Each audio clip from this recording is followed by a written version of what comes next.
Bonsoir à tous, bienvenue dans votre émission La Réunion Léla. C'est une tradition, le 8 mars, c'est la journée de la femme.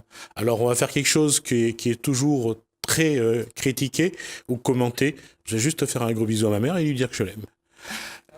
Et on va parler de la femme parce qu'il y en a 4 sur ce plateau ce soir. On va d'abord dire que c'est dans Cosmo Réunionnais.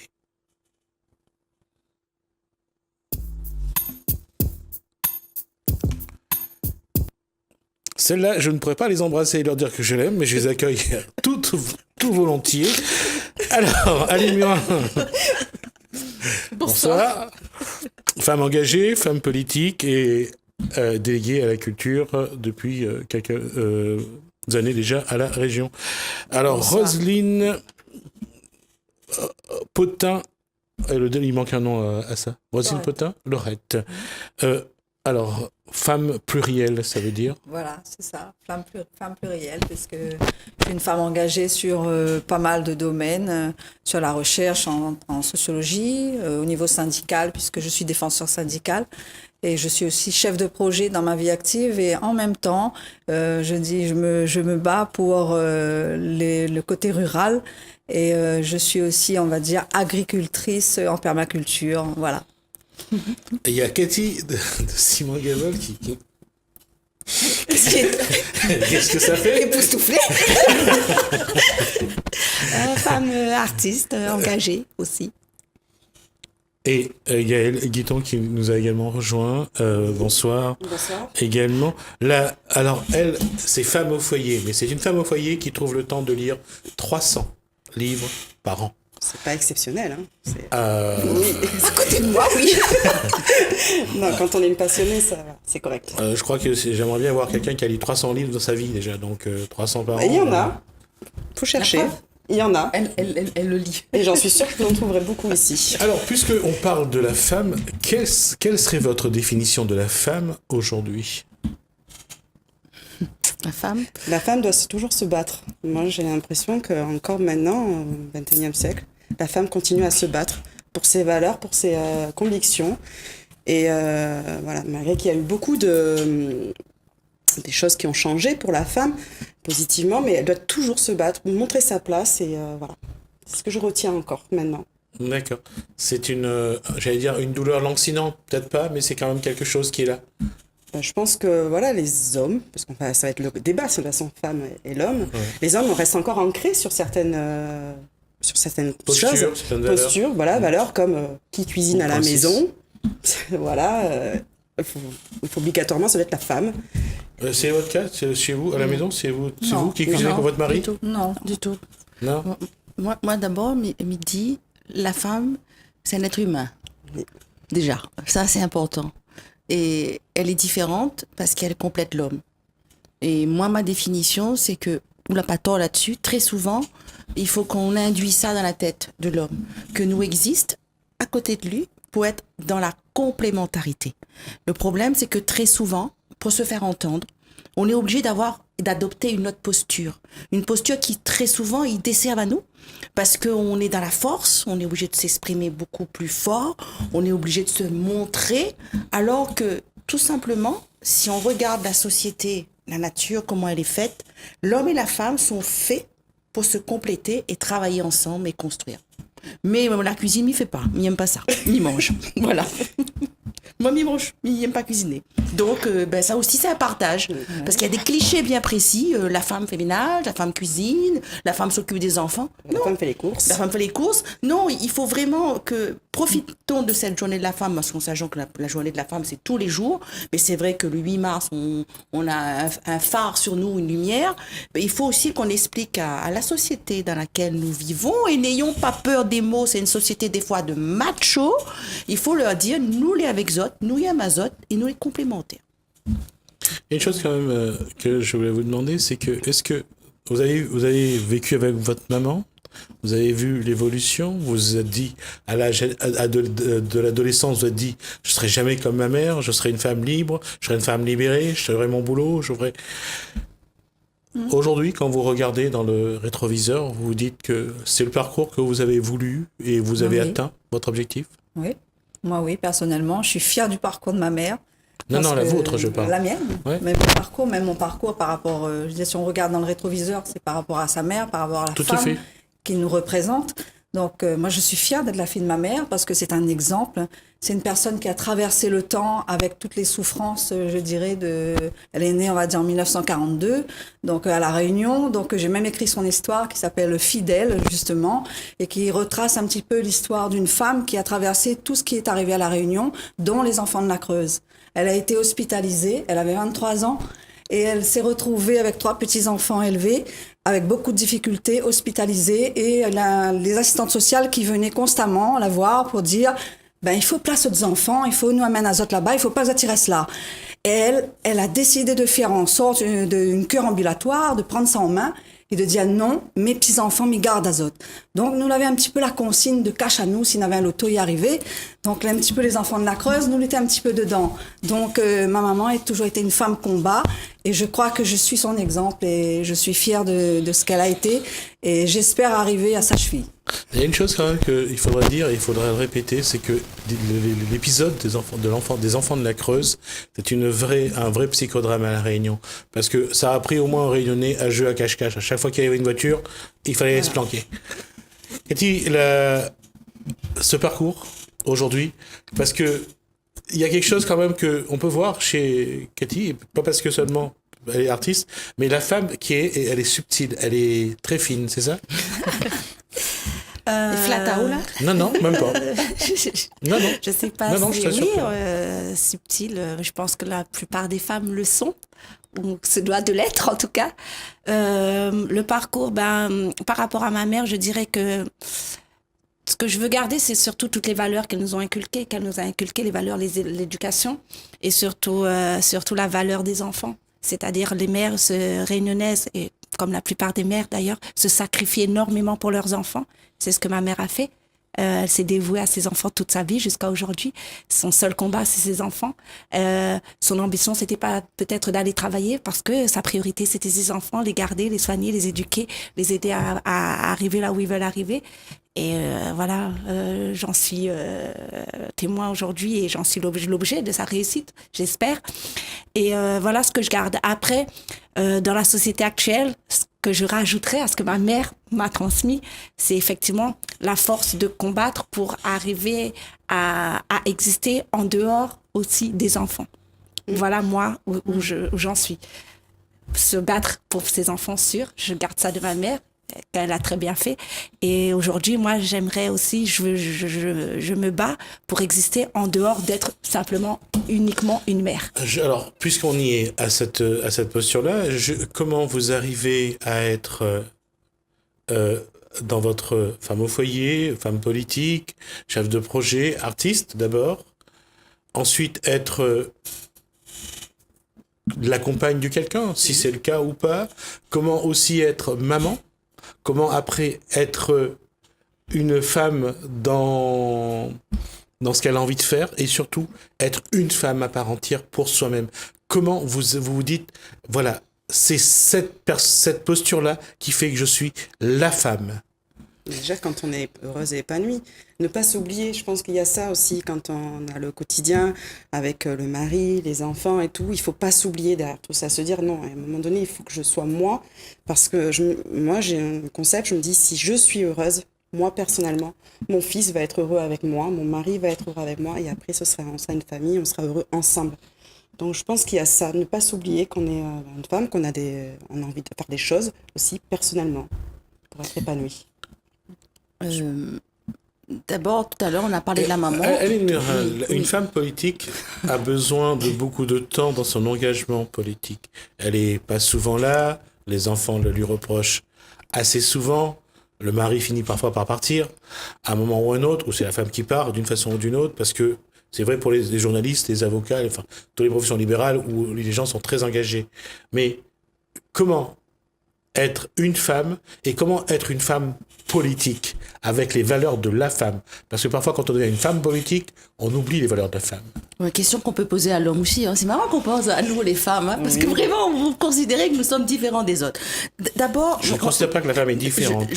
La femme se veut différente de l'homme. Et quand un homme politique devient politique, souvent il oublie qu'il est humain, il oublie ses valeurs, et il devient une espèce de d'hominidé plus proche du néandertal que de l'homme actuel. La femme, est-ce qu'elle doit faire pareil? C'est pour ça qu'il faut des femmes en politique. Non, la femme, d'abord, tout à l'heure, on parlait de l'éducation de la maman. Tout part le moment en créole. Quand il dit ou moment, là. D'abord, tout part de là. C'est-à-dire, la femme politique que je suis, je le dois à ma maman aussi. Parce que ma mère, c'est quelqu'un qui a œuvré sur le terrain, elle a travaillé à la REP, elle était éducatrice spécialisée, elle a travaillé au contact d'aumône. Donc elle m'a quelque part vaccinée, elle m'a donné ce joli venin, c'est-à-dire être cette femme qui soit toujours à l'écoute des autres, celle qui veut construire, qui veut faire en sorte que les choses s'aménagent. Donc je dois ça à maman.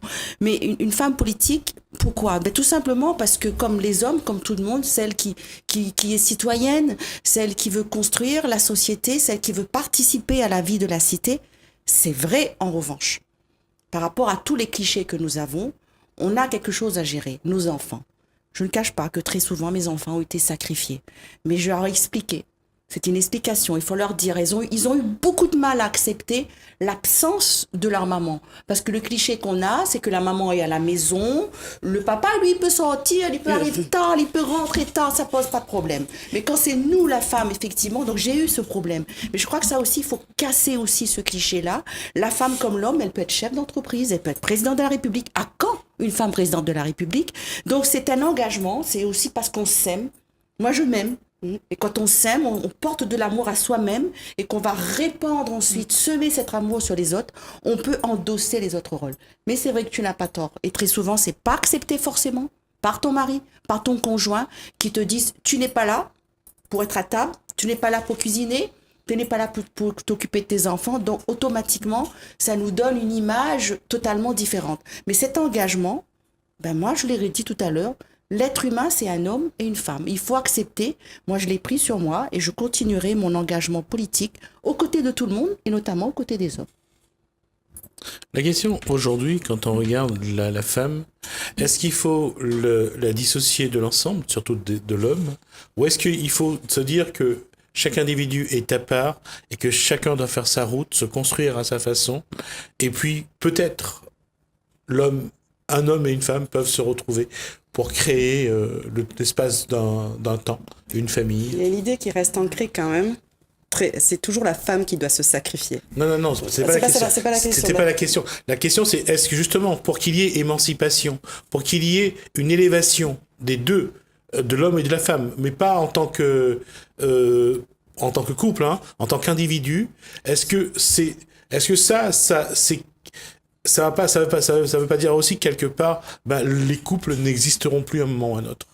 Est-ce que c'est une nécessité de garder les mêmes relations qu'avant, les mêmes schémas d'avant? Parce que d'une façon ou d'une autre, quand deux individus qui ont une très forte personnalité sont ensemble, il y a peu de chances que ça fasse un couple. Hein. Pourquoi pas? Ça peut être un travail d'équipe. C'est l'amour derrière tout ça. Je veux dire, la personnalité, c'est une chose, mais l'amour, l'intérêt qu'on a pour l'autre, et puis seul, on n'est rien. Et vous l'avez rencontré, cet individu? Moi, oui. Moi aussi. Moi aussi. On est des femmes complètes. Oui. Je crois que la question, c'est à nous de nous autoriser d'être... On ne doit pas se considérer femme ou homme, femme inférieure. Moi, je me considère plus comme ça au jour d'aujourd'hui. Je fais plus de différence homme ou femme. C'est-à-dire que ce n'est pas de s'autoriser, ça va au-delà de ça. Je veux dire qu'il faut nous-mêmes qu'on s'autorise à se mettre sur le même piédestal, sur le même pied d'égalité. C'est plutôt à vous mettre là où vous avez envie de vous mettre. C'est ça la question. C'est qu'à un moment donné, dans les choix que vous allez faire, ça veut dire qu'à un moment donné, vous allez évincer des schémas d'avant. C'est pas que c'est bien ou que c'est pas mal. Je ne critique pas là. Je fais un constat en disant que dans l'évolution, lorsque, à partir des années 60, la femme a voulu travailler, il est clair qu'il y avait un changement de société. Et il y aurait eu de moins en moins d'emplois. Et lorsqu'on parle d'égalité de salaire, c'est normal. Mais justement, est-ce qu'on est prêt, justement, à sacrifier des schémas d'avant ou des schémas qui aujourd'hui n'ont plus d'être, pour que chacun trouve sa place et qu'importe ce que cela entraîne. C'est ça la question. Non, mais c'est une évolution. Oui. Ça a évolué. C'est une évolution, je suis d'accord. C'est pas les sacrifier, c'est les mettre sur le même pied. Exactement. On ne sacrifie rien, c'est juste qu'on se met à la même hauteur, c'est tout. Pour moi, la question ne se pose pas. Pour moi, vous êtes au-dessus physiologiquement parlant. Oh, c'est joli. C'est joli la femme, allez. Non, non, C'est porte l'enfant, c'est pour ça. d'une manière, c'est Non, pas. mais parce que ces schémas sont dans la tête de certaines personnes. C'est-à-dire que si nous n'avons pas ces schémas-là dans notre tête, Exactement. ils n'existent même plus pour nous. Pourquoi je dis ça? Si on regarde l'histoire du monde, regardez toutes les religions. Quelle est la place de la femme dans les religions? C'est la mère. Elle la mère qui a- est- c'est la mère, hein. C'est celle Oui, qui enfante. mais point elle est barre. quand même. L'homme va quand même l'écarter du pouvoir religieux. Quelle que soit la religion, quand on regarde. On dit toujours que derrière chaque grand homme, il y a toujours une femme qui lui souffle à l'oreille. Oui, mais malgré tout, dans les structures hiérarchiques, dans les structures de religion, on a écarté la femme. On a tout fait pour que la femme soit mise un peu à part. Pas toujours. Donnez-moi une religion. Pas toujours. Ben, regardez la religion catholique par exemple. Ah bon Il y a déjà Marie la mère qui est Non, quand même non. Je l'icône, parle des hommes, de la structure des hommes, pas la structure avec Dieu, avec Dieu le Père, Marie, Jésus. Non, je parle de la structure avec le pape, avec les évêques, les cardinaux. oui, ça, je parle. Ah oui, voilà. Ça, c'est, je veux dire, c'est la loi de l'homme. Hein. Exactement. C'est installé là où il y avait le pouvoir. Et la femme, finalement, je pense qu'elle a un pouvoir peut-être plus grand. Donc, c'est pas parce qu'elle n'existe pas en tant que, je dirais, elle est juste peut-être une icône, mais elle n'est pas vraiment là présente dans les pouvoirs politiques. Parce que c'est plus de la politique qu'on parle, que ce soit au niveau Que ce des soit la religieux religion, ou autre, que ce soit c'est quand même de tout la à fait. politique qu'on parle. La femme, elle est là. Je me dirais qu'un homme, il n'existe pas sans la femme. C'est pas possible. Déjà de par la création. Exactement. Mais en plus, je dirais, c'est la mère qui fait l'enfant, qui fait l'homme qui va être. Donc, elle va inculquer en quelque sorte l'homme qu'elle voudrait que l'enfant soit. Donc, je pense que déjà la mère, elle est déjà derrière ça. Mais donc la femme, elle est là. justement, cette posture-là, la femme n'en veut plus. Pourquoi Parce qu'elle veut être devant. Ah non, Elle veut être sur le même pied d'égalité. Tout à l'heure, elle parlait de femmes plurielles. Et c'est ça notre particularité. Puisque si tu veux vraiment qu'on fasse un clivage là, la femme, elle est capable de porter plusieurs titres. Déjà, avant d'être femme, c'est une petite fille qui aime ses parents. Après, elle devient maman. Donc, quand on enfante, quand on a des enfants, c'est encore une autre responsabilité. Et on est capable aussi de gérer plein de choses. Donc, nous sommes pluriels.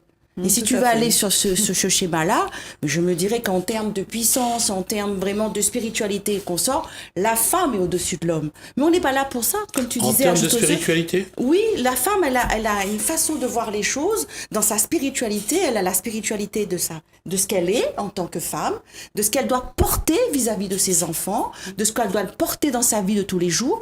La femme qu'elle doit être et les responsabilités. Moi, je mets ça sur le titre de la spiritualité parce que je mets ça sur une puissance que nous avons en nous. Sauf que, aujourd'hui, c'est ce que vous ne savez pas. C'est que nous avons pris conscience de cela. Parce que quelque part, on nous a mis dans des carcans. On nous a aussi formatés. Mais aujourd'hui, nous avons pris conscience de la puissance que nous avons. Et cette puissance, aujourd'hui, on parle souvent l'ère du Verseau, où là, la femme est en train de s'exprimer, où la femme est de plus en plus présente. Mais nous sommes en train de le faire. Mes chers hommes, faites avec nous. Parce que nous avons cette capacité aussi au niveau cérébral, mais au niveau force. Bien sûr, le guerre pas soulever une bouteille de gaz. Et encore, et encore. Mais et encore. nous sommes complémentaires. Et cette complémentarité, aujourd'hui, elle est également aussi validée au niveau législatif, au niveau pouvoir. Mais c'est en train de se faire. Une question sur ce que vous venez de dire. Et ça, c'est un peu pour m'amuser et vous allez m'en excuser. On l'a bien compris. Vous allez m'en excuser. Quelque part, il y a une façon de changer un peu de posture. La femme s'émancipe, la femme se pose à l'égal de l'homme, ça, je ne crois pas que beaucoup contestent. Mais il y a une chose, qu'est-ce que quelque part, vous n'êtes pas aussi en train, mais je ne sais pas une critique, hein, je fais un constat, est-ce que quelque part, vous n'êtes pas en train aussi de réduire la virilité de l'homme? Mais non, mon cher Jasmine, nous sommes femmes. C'est ce que bon, tu on a ressens. aussi la virilité. C'est ce que tu ressens.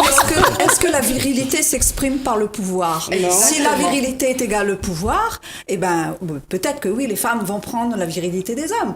Mais je pense pas que la femme, c'est le pouvoir. C'était pas tellement sur le pouvoir. Je pense qu'on ne se pose pas ce genre de questions. Non. Nous, c'est vous, les hommes, qui vous posez ce genre de questions. Non, c'est pas. Parce que Donc, Cathy, je vais vous dire pourquoi non. Parce que quelque part, quand vous recherchez un homme, qu'est-ce que vous recherchez? On cherche l'amour, Oui, l'amour, le les partage. confidences. L'amour, le partage. Merci Cathy. Voilà. Cathy a compris. Cathy a dit- Non, mais je disais que. Pourquoi... J'ai rien dit. Non, j'ai pas dit que tu as rien dit, j'ai dit que tu as compris ce que je vais dire. Non. C'est-à-dire que lorsque vous cherchez un homme viril, si c'est un homme qui est masculé, et c'était une. En quoi il serait masculé s'il devait faire la cuisine? Mon homme fait le ménage. Hein, je le pourquoi dis. c'est ça comme ça. Et je le trouve très sexy quand il fait le ménage et il n'est pas du tout en manque de virilité. J'ai très envie de lui après quand il fait le ménage. C'est un cliché. Voilà, ce sont des Il va clichés. pas aimer que je dise ça, mais non, mais je le trouve très beau quand il fait le ménage. Et pourquoi on associe alors tout le temps la femme à la sexualité? Voilà. Je pense Je que- parle pas de la sexualité, je parle de Oui, mais l'image. virilité, c'est- De c'est- l'image. c'est- Non, c'est- pas forcément. ça- Pas forcément, je suis on a désolé. Je suis désolé. Pas forcément. qui donne des Non, mais c'est On a pas. toujours ce cliché-là quand même. Hein. Mais si, non, je reste sur ce que j'ai dit. Parce que c'est là la question. C'est un petit peu comme lorsqu'on dit on veut l'égalité entre hommes et femmes. Mais il y a des femmes qui disent moi j'aimerais quand même qu'on continue à m'ouvrir la porte, qu'on soit galant. Bah, c'est courtois, c'est Mais joli. oui. L'un n'empêche pas l'autre. Bah, effectivement.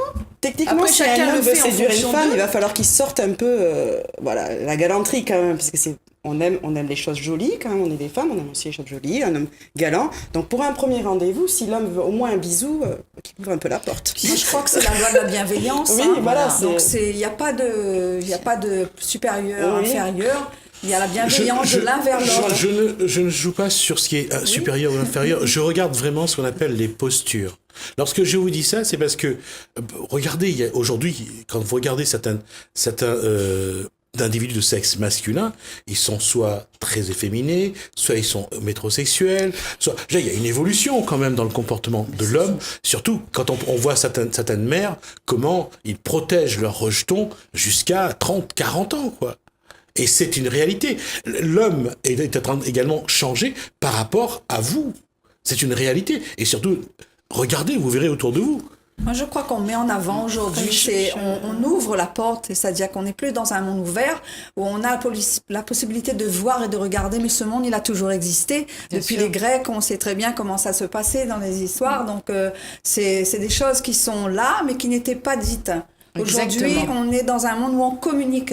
Donc tout se sait, mais rien n'a changé véritablement. L'homme reste l'homme, avec ce qu'il est, comme il est né. La femme, c'est pareil. Bah, regardez, lorsqu'arrive Noël, lorsqu'on donne des jouets aux enfants, on achète toujours une poupée pour la fille, on achète toujours un petit soldat pour le garçon, un ballon pour le garçon. Ça a c'est changé. avant, Ça a changé On aujourd'hui. n'a hein. plus maintenant, on On va n'a dire les plus, jouets ne sont plus genrés masculins ou genrés Voilà. féminins. Aujourd'hui, on a déjà des jeux qui sont, on va dire, qui n'ont pas de sexe. Quoi. Bien Donc, sûr. C'est-à-dire que demain, si vous avez un petit garçon qui joue à la poupée, ça vous posera pas de problème. Pas Pas du du tout.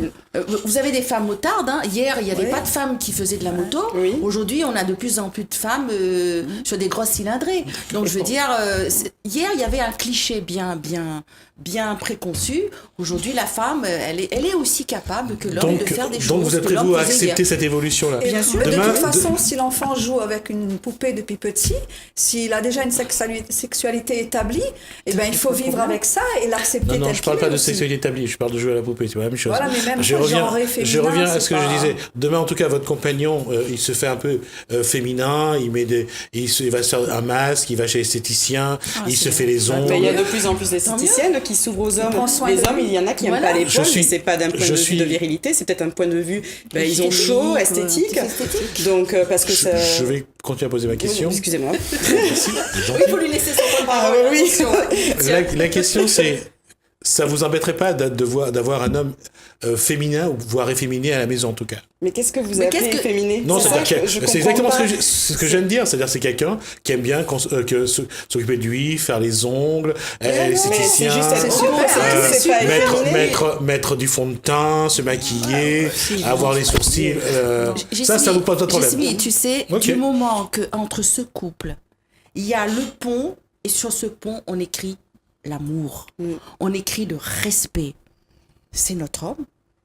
C'est ça. Du moment qu'il y a la rencontre de ces deux différences, chacun ensuite cultive cette différence à sa façon. Non, au contraire, un homme qui se soigne, qui se fait beau, il va chez l'esthéticien, mais c'est agréable, au contraire. Où est le problème? D'accord. J'aimerais bien vous voir avec vos compagnons la prochaine fois. Mais j'en suis sûre qu'on poserait la question à beaucoup de couples et on demanderait à l'homme discrètement s'il pique un peu dans La crème de sa femme. de nuit, J'en la suis crème sûre de que jour. beaucoup répondraient oui, parce que le petit bouton qui gêne, voilà, c'est pas non plus un problème de virilité, c'est juste qu'il veut enlever son petit bouton et que comme les produits sont plus adaptés pour les femmes malheureusement et qu'on propose moins aux hommes, et ben il va chercher où c'est plus facile chez sa femme. Exactement. Et Donc- on n'aime pas trop quand ils font ça parce que ça coûte cher. Voilà. Et on se dit, va chercher ta crème. Voilà. Pauvre mec, serrez les jambes. La question. Je vais revenir à une question que je vais vous poser. C'est que finalement, il nous reste 7 minutes. Comment vous voyez cette évolution? Comment vous, justement, par rapport à ce qu'on vient de dire, comment vous voyez, quelle doit être pour vous l'évolution de l'individu, homme d'un côté, femme d'un côté, ou les deux avec? Comment vous voyez cette évolution-là, quelle que soit votre posture, si vous préférez évoluer à deux ou tout seul? Les deux. Les deux sont complémentaires. Il y a pas de, il faut pas qu'il y ait une notion de supériorité. Ce sont deux êtres qui se différencient par leur sexe. Et ces deux personnes sont d'une complémentarité. Elles sont faites pour s'aimer, procréer, travailler ensemble, construire. Moi, il n'y a pas de différence. La différence, elle est juste c'est un homme, une femme, c'est la loi de la nature qui a fait ça. Et qu'elle s'aime, qu'elle construise, qu'elle avance. Voilà. D'accord. En respectant les choix. En fait, c'est chacun son projet de vie. S'il a envie d'être seul, il est seul. S'il a envie d'être à deux, il est à deux. On respecte l'humain et dans l'amour. Et tout se passe pour le mieux. Je veux dire, c'est respecter vraiment le choix de chacun. C'est le plus important. D'accord. Cathy? Pareil, je partage. Je pense que nous sommes d'abord des êtres humains, quel que soit le sexe. Et puis voilà, on vit homme-femme ensemble, comme toutes les... Voilà, pour moi, c'est tellement évident que je me pose pas ce genre de questions, honnêtement. D'accord. Gaëlle? Moi, je pense qu'il faudrait d'abord que beaucoup de personnes arrêtent de juger quand ils voient un couple différent, qui se comporte différemment. Quand ils voient... je repense un peu à ma vie personnelle où à un moment donné, je gagnais plus que mon mari et qu'on regardait mon mari. Ça te dérange pas? Je pense qu'il faut arrêter ces jugements-là. Chaque couple est différent, chaque couple est complémentaire à sa manière. Si un couple est heureux en ayant l'homme viril, macho, moi, je respecte. Je vais pas juger. Et je pense qu'il faudrait pas juger d'autres couples qui sont différents et qui qui veulent vivre différemment de ces clichés qu'on a l'habitude d'avoir. Alors, justement, faisons glissons un petit peu plus sur ce que vient de dire Gaëlle. Aujourd'hui, comment gommer les clichés? Parce que c'est ça, quelque part, qui pourrit un petit peu les relations humaines. C'est qu'on essaye de faire rentrer dans des cadres, dans des images, chaque individu. Que ce soit la femme ou que ce soit l'homme. On dit toujours, et ces schémas-là sont restés, une femme qui a beaucoup d'aventures avec des hommes, c'est pas une bonne femme. Mais un homme qui a beaucoup d'aventures avec les femmes, c'est un Casanova. C'est un Don Juan. Ces schémas-là, on l'a dans le dur. Et qu'on le veuille ou pas, c'est toujours là, ça perdure. Alors, à votre avis, qu'est-ce qu'il faut faire, comment faire d'ailleurs, pour que on ne regarde plus la vie de cette façon-là. Qu'on regarde la vie, qu'on regarde chaque individu dans ce qu'il est, dans sa dimension d'humain, de spirituel, religieux. Qu'on dit, voilà, il est comme ça, c'est son droit. S'il est heureux, c'est bien. Et c'est tant mieux. Comment aller vers ça? Moi, je crois au retour à la terre. C'est-à-dire que les humains se sont un peu éloignés de la terre, l'ancrage.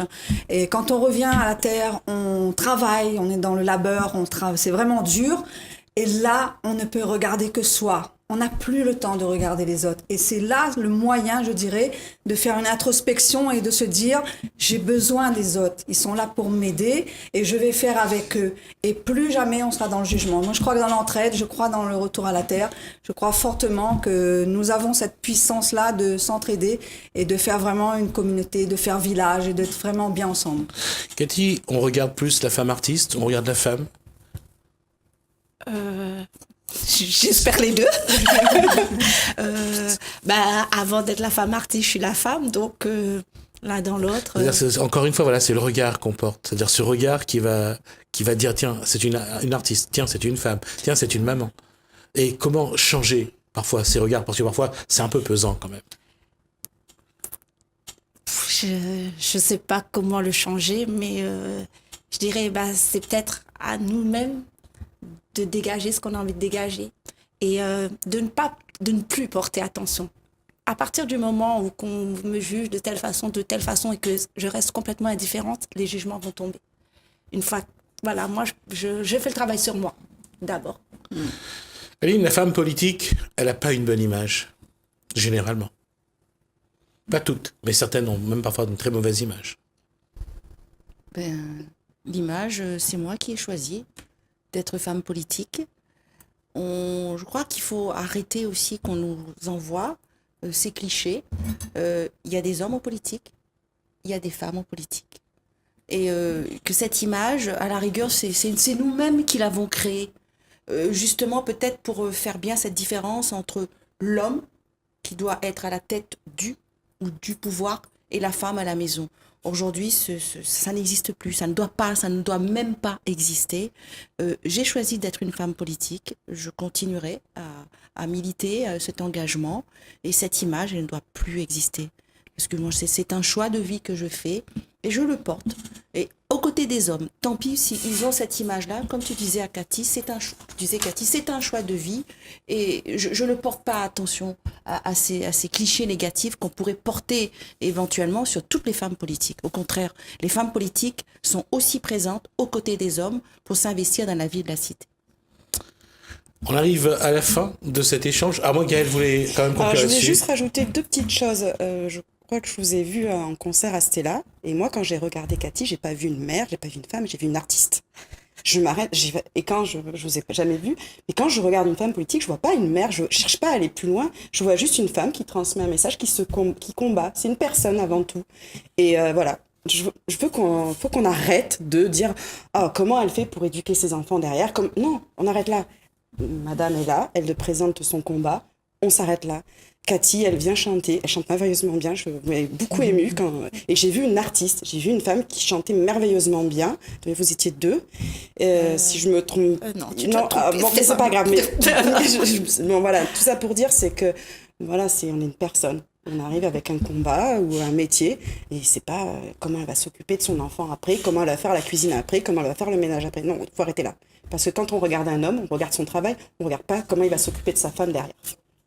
Alors je vais conclure juste avec cette phrase de Louis Aragon, la femme est l'avenir de l'homme. On va juste... Merci Rosine, merci Cathy, merci Gaëlle et merci Aline. En tout cas, pour rejoindre la femme, il y a une chose qui est sûre, il faudra compter avec elle et pour beaucoup aujourd'hui, parce que vous comptez déjà beaucoup sur elle.